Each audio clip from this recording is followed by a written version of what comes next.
नमस्कार दोस्तों, स्वागत है आपका हमारे यूट्यूब चैनल पर। हम ले आए हैं आपके लिए करंट अफेयर के सीरीज में, और आपको हमारे साथ जुड़ने में काफ़ी मज़ा आएगा और आपको काफ़ी सारी जानकारियाँ मिलने वाली हैं। दोस्तों, हम बात करने वाले हैं आपके एग्ज़ाम की, जो आपके लिए काफ़ी ख़ास होने वाली है। तो इस करंट अफेयर के सीरीज में हम उन्हीं बातों को चर्चा करेंगे जो पिछले साल करंट में रही हैं। दोस्तों, जैसे कि पहली बात होती है यहाँ पर कि भारत की स्वर्ण रणनीति एक रणनीतिक बदलाव है, विदेशी मुद्रा भंडार में विकास और प्राधिकरण।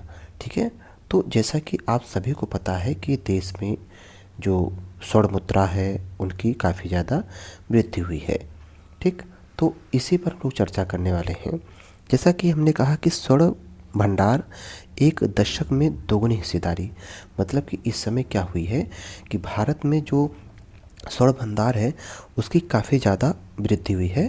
पहले दशक में अगर हम लोग बात करें तो लगभग 7% था, और वो एक दशक में बहुत तेज़ी से ग्रो करके वो वर्तमान में 15% की हिस्सेदारी हो गई है।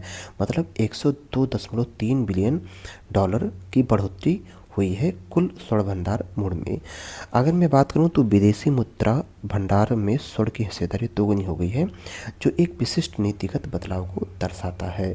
दोस्तों, मैं आपको बताना चाहूँगा कि जो रणनीतिक और उद्देश्य की बात करता हूँ तो विविधता और डी डॉलराइजेशन, इसमें अगर हम लोग विविधता की बात करें, जो डाइवर्सिफिकेशन की बात करते हैं, तो यहाँ पर आपको देखकर समझ में आ जाएगा कि विदेशी मुद्रा जो परिसंपत्ति हैं उनके स्रोत में विविधता लाना है।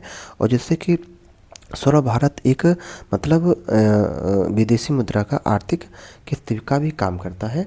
और दी डॉलराइजेशन की अगर हम बात करें तो यहाँ अमेरिकी डॉलर पर निर्भरता को कम करेगा, और साथ में डी डॉलराइजेशन की दिशा में एक रणनीतिक कदम होगा। यहाँ पर जो आरबीआई है वो विदेशी मुद्रा फॉरेक्स का प्रबंधन करने वाला एक प्रमुख प्राधिकरण होता है, और यह प्रयास वैश्विक आर्थिक बदलावों के अनुरूप होता है। तो ये सारा काम कौन करता है? आरबीआई करता है। मैं आपको बताऊंगा कि आर्थिक सुरक्षा कवच जोखिम और मुद्रास्फीति क्या होती है। तो जोखिम का निम्नीकरण कैसे किया जाएगा? तो यहाँ पर विनिमय दर की स्थिरता से सुरक्षा मिलेगी, विदेशी मुद्रा भंडार के मूल्य में उतार चढ़ाव की जोखिम को कम भी करना पड़ेगा। तो इससे क्या होगी? अस्थिरता आएगी और मुद्रास्फीति की स्थिति उत्पन्न हो जाएगी। तो अगर मुद्रास्फीति से बचना है तो करना क्या होगा? तो वही ऐसा है कि मुद्रास्फीति से के संकट से बचाव करना है और भंडार की क्रय शक्ति को बनाए रखना है, क्योंकि मांग तो बढ़ेगी। अब यहाँ पर हम लोग बात कर लेते हैं कि भारत की मुद्रा चार प्रमुख घटक है, मतलब भारत की विदेशी मुद्रा के चार मुख्य घटक हैं। पहला क्या है कि विदेशी मुद्रा परिसंपत्ति, जिसको एफसीए कहते हैं, स्वर्ण भंडार जो कि आरबीआई के पास है, और विदेश विशेष आहरण अधिकार जिसको एसटीआर कहते हैं, और रिजर्व ट्रेजरी पोजीशन जिसको आरटीपी कहते हैं। अगर मैं यहाँ पर मुख्य बात करता हूँ तो स्वर्ण अब इस परिस्थिति के तंत्र से दूसरा सबसे महत्वपूर्ण स्तंभ बन गया है, जो कि इसके लिए काफ़ी ज़्यादा इम्पोर्टेंट रखता है। यहाँ पर अगला बात आ जाता है कि विशेष घटक विश्लेषण की बात करें तो मुद्रा बनम स्वर्ण की बात करता हूँ। दोस्तों, विदेशी मुद्रा परिसंपत्ति की अगर बात किया जाए तो इसमें अमेरिकी डॉलर, यूरो, पाउंड स्टर्लिंग और ऑस्ट्रेलियाई डॉलर और जापानी येन शामिल किया जाता है। जबकि स्वर्ण भंडार की बात करता हूँ तो यहाँ पर आरबीआई द्वारा सुरक्षित रखा गया एक भौतिक सोना होता है, और आरबीआई के पास लगभग 102.3 बिलियन डॉलर की बढ़ोतरी हुई है, ये हमें देखने को मिलता है। अब हम लोग बात करते हैं अंतर्राष्ट्रीय मुद्रा कोष की। तो भाई, अंतर्राष्ट्रीय मुद्रा कोष की अगर बात करें, और यहाँ पर एक शब्द हमने प्रयोग किया था, विशेष आहरण अधिकार जिसको एसटीआर कहते हैं। तो अंतर्राष्ट्रीय मुद्रा कोष द्वारा सृजित ब्याज अर्जन वाली राष्ट्र आरक्षित परिसंपत्ति होती है।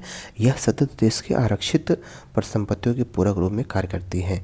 तो यहाँ बैंक का काम करता है एसटीआर, और यहाँ पर आरबीआई भी क्या करता है? आरटीपी से काम करवाता है। आरटीपी जो होता है ये होता है रिजर्व ट्रेंच पोजीशन। तो रिजर्व पोजीशन में होता क्या है कि सदस्य देश के कोटा और जो अंतर्राष्ट्रीय मुद्रा कोष होती है उनके पास मुद्रा होल्डिंग का अंतर होता है, और विशेषता इसे कठोर शर्तों के बिना निकाला जा सकता है। तो सारा जो आरबीआई का पैसा होता है वो आईएमएफ के पास होता है और इसी के साथ में अपना कार्यक्रम चलाते रहते हैं। दोस्तों अब हम बताते हैं स्वर्ण होल्डिंग से जुड़ी कुछ जोखिम और चुनौतियों के बारे में। तो यहाँ पर क्या होता है कि इसकी जोखिम क्या है, चुनौतियाँ क्या हैं। तो पहले कम तरलता हो जाती है, सोने को नकदी में बदलने की प्रक्रिया धीमी और महंगी होती है, शून्य रिटर्न होता है, जमा स्वर्ण पर कोई ब्याज नहीं मिलता है जबकि मुद्रा जमा पर ब्याज मिलता है, और भंडारण और सुरक्षा घरेलू या विदेशी वार्स में सुरक्षित रखने से आवश्यकता होता बीमा और परिवहन के अतिरिक्त खर्च हो जाते हैं। तो यहाँ पर ये काफ़ी ज़्यादा जोखिम हो जाता है। लास्ट पॉइंट की अगर बात करें इसकी निष्कर्ष क्या निकलता है दोस्तों, तो मैं आपको बताऊंगा यहाँ पे कि जो रणनीतियाँ हैं जैसा कि 7 से 15% तक वृद्धि एक सचेत और सुनियोजित नीति होती है। संतुलन की बात करें, तरलता और सुरक्षा लागतों के बावजूद स्वर्ण अनिश्चितता के खिलाफ आवश्यक बचाव होता है। अगर स्थिति की हम लोग बात करते हैं दोस्तों, तो यहाँ पर भारत की जो विदेशी मुद्रा भंडार अब विविध सुरक्षित और वैश्विक झटकों को सहने में सक्षम है। तो 102 जो है 0.3 बिलियन डॉलर की जो गोल्ड है उसकी बढ़ोतरी हुई और इससे विश्व में भारत की चौथी जो है अर्थव्यवस्था बनकर उभरी है दोस्तों। इसके बाद हमारे पास अगला प्रश्न आ जाता है यहाँ पर दोस्तों। मैं आपको बताना चाहूँगा कि एयू स्मॉल फाइनेंस बैंक यानी कि यूनिवर्सल बैंकिंग की दिशा में एक ऐतिहासिक जो कदम रहा है दोस्तों। भारतीय रिजर्व बैंक द्वारा परिवर्तन के लिए एक मिली मंजूरी का विश्लेषण है। यहाँ मैं बता देता हूँ कि यह डेक इस बात का प्रदान करता है कि कैसे एक लघु वित्त बैंक एक पूर्ण यूनिवर्सल बैंक बनने के लिए अग्रसर होता है। तो यहाँ पर मैं आपको दूसरी स्टेप बताऊंगा कि जो लघु बैंक होते हैं इनके इनके उद्देश्य, उनकी सीमाएं क्या क्या होती हैं। यहाँ पर आपको समझ लेना जरूरी होता है कि लघु वित्त बैंकों की स्थापना विशिष्ट रूप से बैंकिंग सेवाओं से वंचित वर्गों तक पहुँचने के लिए की जाती है। इसका मूल उद्देश्य क्या होता है दोस्तों, तो यहाँ पर जो मूल उद्देश्य होता है वित्तीय समावेशन को बढ़ावा देना और इसके मुख्य लाभार्थी क्या होते हैं, छोटे उद्यमी और सूक्ष्म व्यवसाय इसके मुख्य लाभार्थी होते हैं। अगर मैं बताऊं तो भारतीय रिजर्व बैंक की हरी झंडी परिवर्तन का एक मार्ग के लिए प्रशस्त हो जाता है। दोस्तों आरबीआई ने जो स्मॉल बैंक हैं, जो स्मॉल फाइनेंस बैंक को यूनिवर्सल बैंक में परिवर्तित करने के लिए आवेदन की मंजूरी कर दी है। यह आवेदन केवल एक प्रक्रिया नहीं बल्कि बैंक की परिपक्वता का प्रमाण भी होता है। ठीक है, अगला पॉइंट हम इसमें बताने चाहेंगे कि पात्रता के मानदंड और यूनिवर्सल बैंक बनने की कुछ शर्तें हैं। ठीक है, क्या क्या शर्तें होंगी, तो पहली बात संचालन अनुभव होना चाहिए, कम से कम 5 साल आपके पास एक्सपीरियंस होना चाहिए।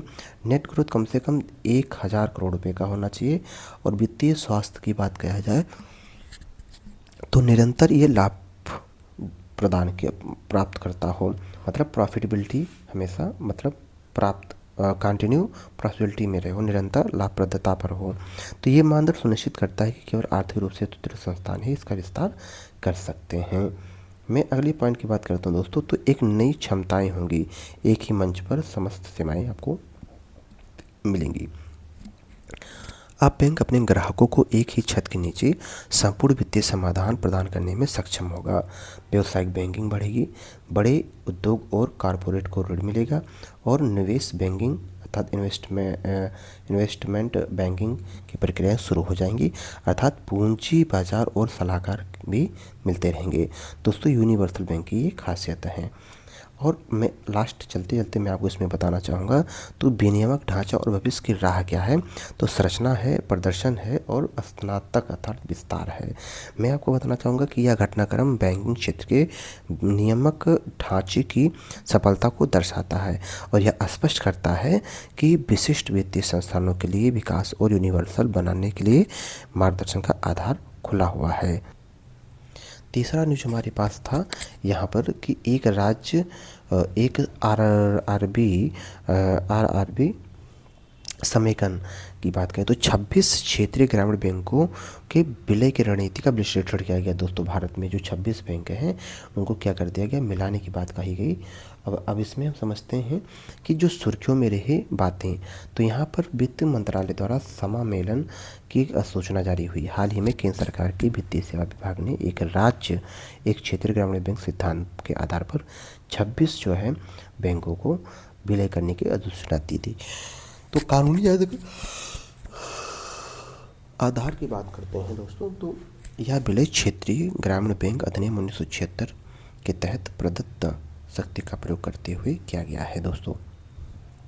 यहाँ पर अगर हम बात करते हैं तो विलय का चौथा चरण 43 से 28 तक का सफ़र शुरू किया जाएगा।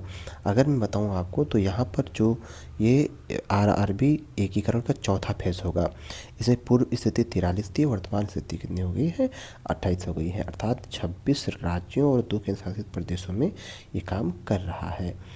तो सबसे खास चीज़ यहाँ पर है कि एकीकरण का इतिहास डॉक्टर व्यास समिति का चरण पहला, डॉक्टर व्यास समिति की सिफारिश की गई थी। इसका उद्देश्य था एक राज्य के भीतर एक ही परियोजक बैंक के तहत आरआरबी का विलय कर दिया जाए। दोस्तों अगर हम वित्त वर्ष की बात करें तो 2006 से लेकर 2007 तक पहला फेज़ था और 2004 में इसको बढ़ा करके चौथा फेज़ कर दिया गया है। तो यहीं पर ये बातें शुरू होती हैं। अगर मैं इसकी स्थापना की बात करूं तो इसकी स्थापना की अगर हम बात करते हैं तो ये 1975 को किया गया था, अर्थात इसकी स्थापना दिवस तो थी 2 अक्टूबर 1975 को किया गया था। सिफारिशकर्ता कौन थे, तो नरसिम वर्किंग ग्रुप 1975 में इसकी सिफारिश की गई थी। शेयरधारिता संरचना की बात किया जाए दोस्तों तो इसमें 50% केंद्र होगी, 15% राज्य होगी और जो परियोजक बैंक होंगे वो 35% होंगे। तो यहाँ पर एक चीज़ आपको और समझने की ज़रूरत है कि यह संयुक्त सचिव मंडल की संघीय समर्थन और स्थानीय प्रशासन के संतुलन को सुनिश्चित करता है। तो विनियमन और पर्यवेक्षण के ढांचे की बात करते हैं तो विनियमन की अगर बात किया जाए तो भारतीय रिजर्व बैंक आरबीआई अधिनियम 1949 के अंतर्गत काम करेगा और यहाँ पर्यवेक्षण की बात किया जाए तो नाबार्ड के अंदर ये काम किया जाएगा। अगर कर स्टेटस की बात किया जाए, टैक्स स्टेटस की बात किया जाए तो आयकर अधिनियम 1961 के तहत सरकारी संस्थाएं कॉरपोरेटिव्स जो टाइप्स सोसाइटीज होंगी वो इसका देखभाल करेंगे दोस्तों। ऐसे ही ग्रामीण भारत में व्यापक उपस्थिति की हम लोग बात किया जाए तो 700 जिले हैं, 22,000 शाखाएँ हैं, 92% ग्रामीण अर्ध शहरी शाखाएँ इसके अंदर काम कर रही हैं। वित्तीय दायित्व की बात किया जाए तो प्राथमिकता प्राप्त क्षेत्रों के अंदर ये काम करेंगे। इसमें 75% जो ट्रेड्स शामिल होंगे, टारगेट शामिल होंगे। ऋण की बात किया जो 75% प्राथमिक क्षेत्र को दिया जाएगा, एमएसएमई को, कृषि को, और वाणिज्य बैंकों के लिए यह 40% का हिस्सेदारी रखी गई है। यहाँ पर पूंजी पर्याप्तता और स्थिरता की बात की जाए दोस्तों तो यहाँ पर पूंजी पर्याप्तता और स्थिरता की अगर मैं बात करता हूँ तो 9% CRAR अर्थात जो यहाँ capital to risk weightage asset ratio है आरबीआई के अनुसार वित्तीय स्थिरता के लिए 9% CRAR बनाए रखना अनिवार्य है। नेक्स्ट पॉइंट की हम लोग बात करते हैं दोस्तों तो निष्कर्ष यहाँ ये निकलता है राजनीतिक दृष्टिकोण से कि विलय 26 आरआरबीएस का एकीकरण किया गया फेज़ 4 में और यहाँ 15 के स्वामित्व का ढांचा तैयार किया गया है जो आरबीआई और नाबार्ड की निगरानी के अंदर रहेगा। 75% PSL 92 ग्रामीण कवरेज करेंगे और इसका उद्देश्य क्या होगा कि परिचालन दक्षता और तकनीकी उन्नयन के में ये काम आएगा।